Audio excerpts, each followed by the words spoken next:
Bah Wahlang ulapun pahuh ya kini habakran kum kongsan hak cultural show kabla penlong dak all primary school teacher association kabla long haji usia belum pelon darbar hall hak kasi sajan ulong bak sorkar ka pahuh ka Pisa ban Siew Tulop Rkc-Ka slem bat ka slem ru kadei namar baki don ki managing committee jong ki school ki bampen biang ne pha ya ki utilization certificate hak ka por wa biang dak ba ban rap ru baka jing Siew Tulop syaki deficit school kalong kum ka jite lang hak rukom jong ka pipi mut hak ba kadei bandon ka jing trekam lang nabro arliang habai ro Nonghikai baki don ki sap ki phong ki bobiang hak ruai kasat kumba kilapan i hakan ni cultural show Bah Wahlang ulo ongru baki Nonghikai ki ben pen i ya kasap haka kam hikai bat ban company jumut khamba haka ba hikai ulai thu ru ba menteri rang badu jong kari India Narendra Modi un pen sedang ya ka fit India movement haka arithmetic mentau benai bat sedang swa na ki school kum tau la kuntui ki Nonghikai ban penlong ki khna school ki basai bakla bat ki babiang kamet kaphan ula khot bat weru ya ki school bakin pentri kam ya ki kitchen garden na ka benta ki jingbam singi jong ki khna school hakan ni cultural show la simenta da ki unit pair jong ka absta kabala long ka program kabala pelong man penmi Pisa nak banta ki kam ke jong ka seng.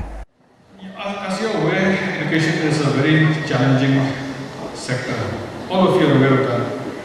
So many demands are made by the students, so many demands are made by the teachers, so many demands are made by the department itself to the government.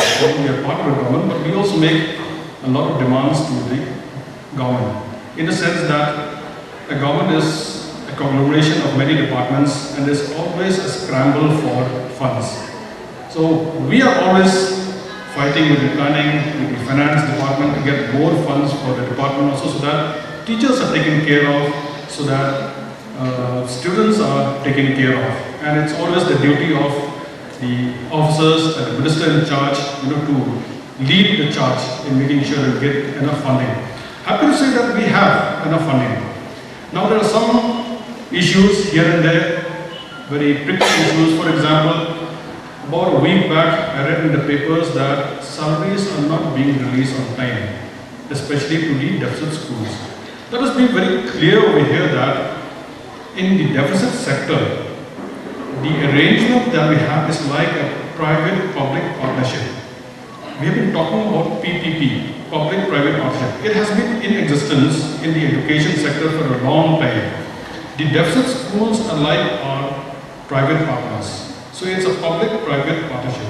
And in a partnership, please understand there is a symbiotic relationship in which you have to perform something and the government will have to perform something.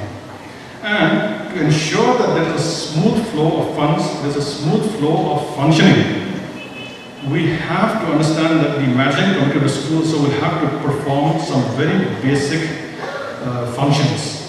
For example, as I mentioned, we have enough funds, but if there is a delay, it means that the government cannot release the money to you because we are not getting the utilization certificates.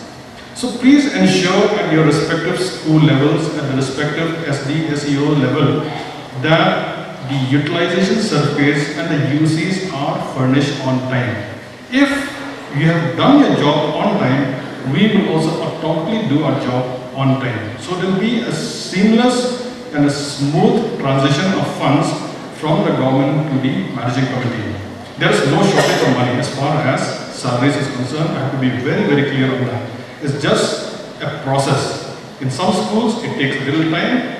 The managing committee may take little time. In other schools, it is very smooth. So let's be clear that there is no delay except that the process may take some time in some schools. The process is smooth in other schools. The last point from my side is kindly adopt good practices. For example, in the midday meal that is given to almost all of you, almost all the schools who are present here, especially in the rural areas where your school compound is big, please ensure that there is a proper kitchen garden. Teach the students. My minister, Lakman Rimboy, has always said in a task force meeting of the state curriculum framework, the students, they don't even know how to plant crops anymore. They don't know how to plant vegetables anymore. Because they're all, now, instead of going to the garden, instead of going to the backyard of their own house and, digging the soil and planting vegetables, they are busy watching TV and they're busy playing with their mobiles. So he was very, very concerned. In fact, a number of times he's put it in the minutes of the meetings that we should insist that students, during vacation should go for plantation in one form or the other. So my request to all the teachers, kindly ensure that there is an organic kitchen garden in your respective schools wherever you have adequate compound facilities.